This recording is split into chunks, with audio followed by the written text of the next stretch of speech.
Just got to the oldest, Catachuca, is that right? Catachuta. Catachuta. Yep. Catachuta. Stunning. Amazing.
Because Australia's a pretty big country and there's not always phone reception, they put in these things, and so every now and then you get one, and so all you do is put your phone in there and you wait about 10 seconds and you've got signal even though you're way away from the tower.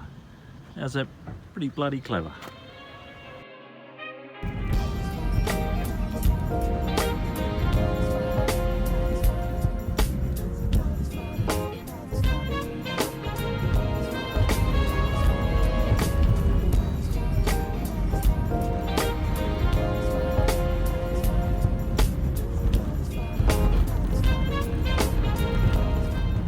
Which way should we go?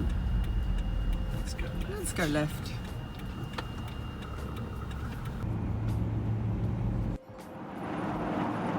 So, Magnus has just told me that this is the oldest river in the world. Yeah, this is it. And it's the Fink River. Not that there's much water in it. No, pretty dry. Yeah, the oldest river in the world. So there you go. Fun fact. We are in a camping shop. Our second favourite shop in the world after a boat chandlery. And why are we here? Our 15-year-old camping mattress is started off that thick. Now it's this thick. So It's time to... it's time to put a new one in. So that's what we've got here. One mattress. Yeah. And the finer things in life. A new coffee pot. I've got to have one of those because that one went when we sold the business. Yeah. So it's a big place. All sorts of stuff.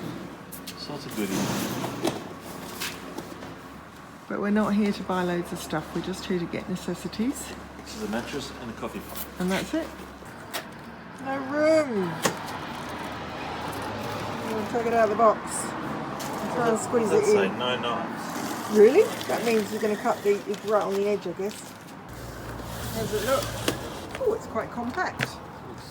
Does it make it slightly larger when you take the wrapping off? Yeah, it'll expand. So, are we going to try and put it in its wrapping so it doesn't expand? Yeah, I'm going to leave it like this. Okay. What are you getting now? Cigarette lighter socket?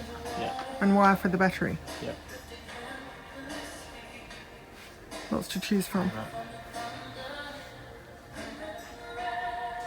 Do they have it? No. No good. No, give it a miss.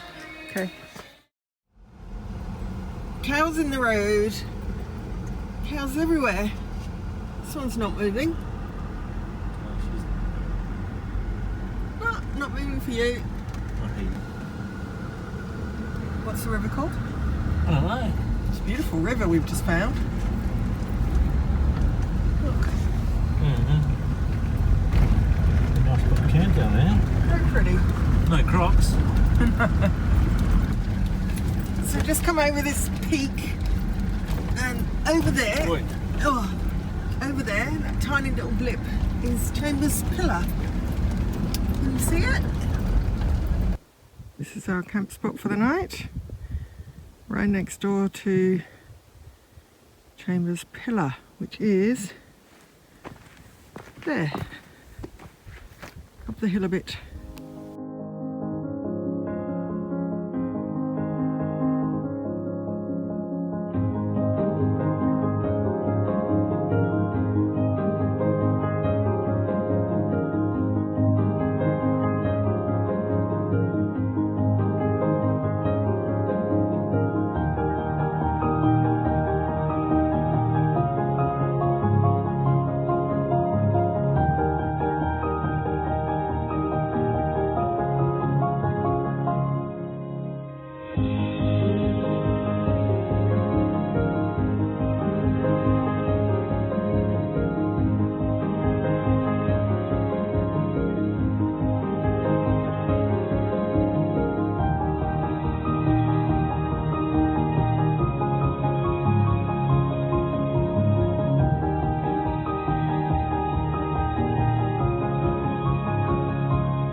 Right, where are we? What are we doing? Well, I just got to tell you what I'm doing.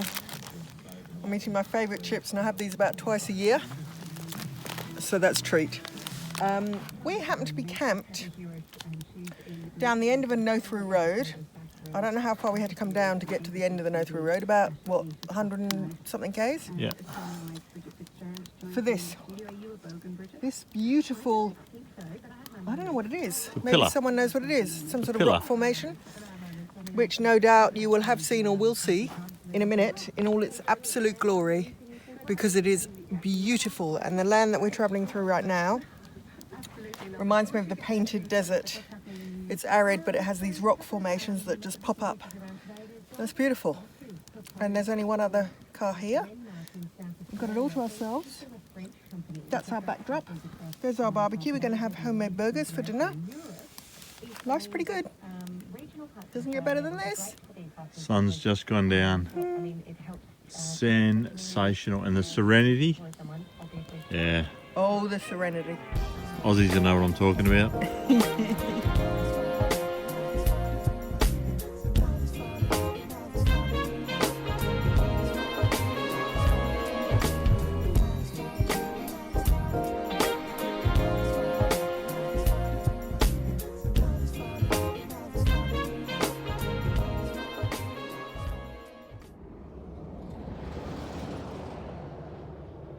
And these are the rules if you drive your car or vehicle on the Fink Desert track.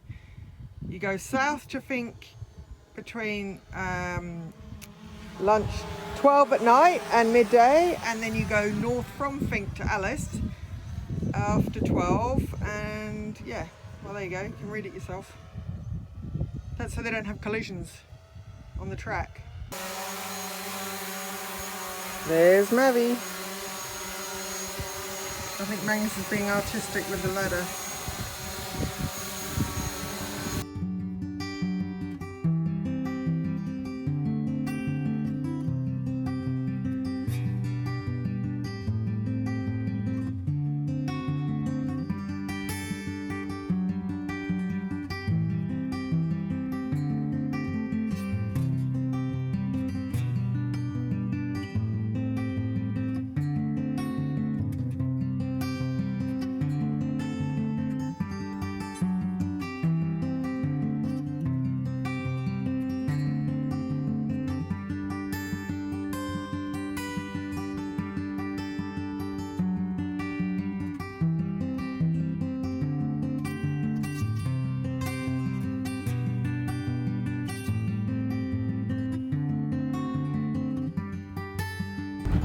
This is one of the cuttings for the railway line. We're actually on the Ghan Railway line now. The original Ghan. Yeah, the original Ghan.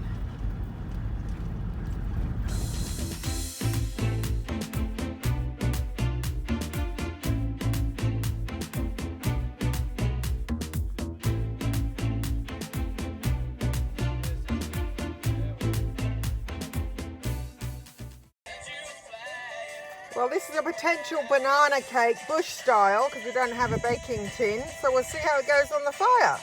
Thought I'd give you a look at the view. The sun's just about to set. We're camped down here in a swale. A swale is the area between two sand dunes. So I'm up on top of this sand dune looking down. Most probably all you can hear is wind because it's so windy. But it's absolutely beautiful. Magnus is up there checking out the view. We've got dinner cooking on the fire. Gonna try and make a banana cake. Action. And to do a close-up means I've got to suck my guts in. Just getting the oven ready for Wendy's cake. So just preparing it. What gas mark do you need? 180 degrees. What's that, gas mark 5? I don't know, the English people will know the answer to that one. So there we go, 185 in about 5 minutes. We'll pop the cake in. And we've got some corn there just cooking. That's for our lunches for the next couple of days. So we're cooking some corn up for lunches for the next few days. And I'm about to put some potatoes in to have with our curry tonight. So yeah, it's going to be a nice dinner. Nice lunches and a nice dessert. Got some cream to pour on the cake when it's finished, so it should be lovely. In a minute I'll show you how to tell what temperature the oven is. So to tell what temperature your oven is, just get a bit of like normal kitchen paper. Get out your pair of pliers. Should always carry. Otherwise you get burnt hands. And then in your oven you pop that in. Put the lid back on. Count to 20. 18, 19, 20. Because it was too hot for my pliers, I got the billy lifter. So you lift it off after 20. Grab a bit of paper. Now, examine the paper. It'll tell you exactly how hot it is in there.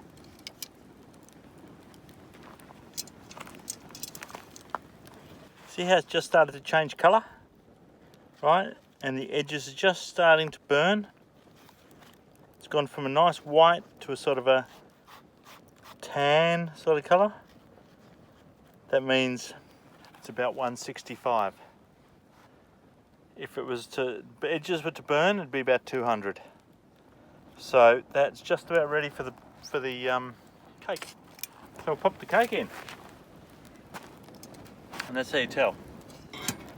So we'll just place the old lid here on Dougie. I double bagged it, triple bagged it. I don't know, yeah, I think it'll work. It's a bit of a suck it and see scenario here. Pop the cake in. Yep. And get me belly lifter. Put the lid on the camp oven because we've regulated it at the right temperature. And my alarm just went off, so I've got to turn the corn. So after 20 minutes, turn the old corn over.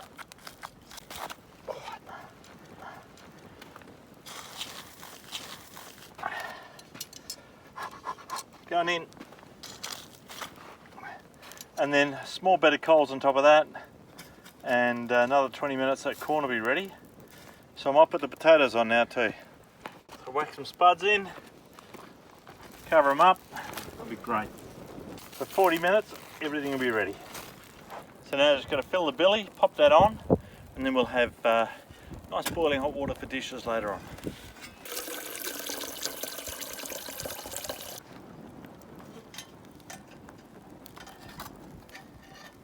On goes the billy.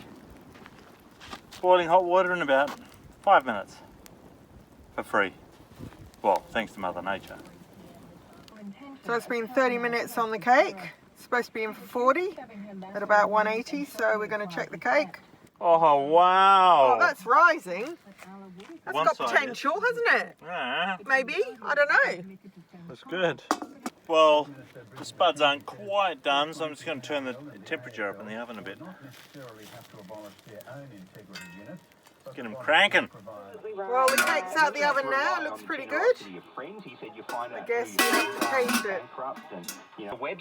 Doesn't look too shabby. One end looks edible. When you have a big thing and you have big writing above the big great. thing, do you use a punctuation? First time mark or ever not? Because in the bush. That's a bush banana cake.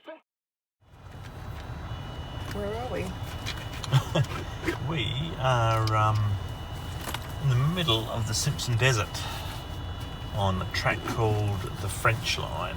And we've just had a lovely breakfast and the wind wasn't too bad, so I thought time to take Mavi up for a fly. We just got some really, really good footage of just us driving along and then we crashed. Well, I crashed. Not the car, I crashed Mavi.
So, but she's all right. Just needed a few new parts. Just a couple of new blades, which I happen to have. So now we're on the road again, and the wind's just picked up to like 4.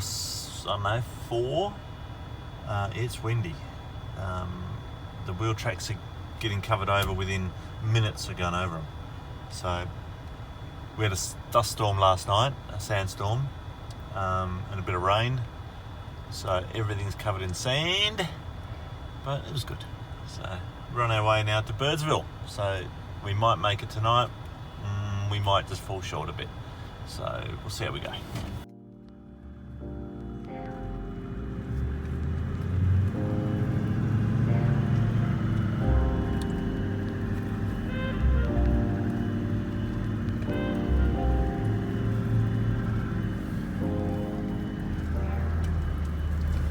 So using my wild animal tracking skills, I've worked out that there are 2 motorbikes and 2 cars on the road before us. But I've also worked out that one is going in the same direction as us, one gone the other direction, and the 2 motorbikes have gone the other direction. So that's pretty good tracking skills if you ask me. But I did see the others go past us, so if you know which way they're going. These sand dunes aren't too big. These are just about, I don't know, 10, 15, 20 metres out here. But just approach them nice and slow. And because we've got these big fat tyres, we've let the air pressures right down. And she just crawls up and over. Wow, look at that view. So, as you can see, there's about another, I'd say another 600 dunes to go. But they do get bigger today. A lot bigger. Here we are. We've just arrived at the end of the French line, which we first turned on to, how many days ago, Wen? 3 days ago we turned onto this track, and we've been driving it for about 6-7 hours a day. Yeah. For 3 days. And we're about to turn on to the K1 line, which takes us down, if I pan around, this Salt Lake. We've got about 19 kilometres of just flat, no sand dunes coming up along this Salt Lake, and so it's going to be a bit of luxury because the sand dunes do take it out of you. Yes. It's hard work. So when we left Dalhousie Springs, that's 270 kilometres ago. We have got to Birdsville 160 to go. So in 160 kilometres time, we will have a beer at the pub. Oh yes. And a shower. Well, I had a shower last night. I set up my bush shower. Do you know what I forgot to... I bought a brand new, beautiful brass bush shower with a canvas bucket, and it's still hanging in the tree. Yep. I forgot to unhang it out of the tree this morning. I'm not going back. It's like 6 hours driving. Oh God. It might still be there next time. So my brand new bush shower is now hanging in a tree in the middle of the Simpson. Oh, I just realised. It may be there because we went not on a normal track. Yeah. So in a year's time when we come back, it may still be there. Yeah. Anyway, I've lost my train of thought now. Anyhow, so we've got a bit of easy stuff coming up. So talk to you later.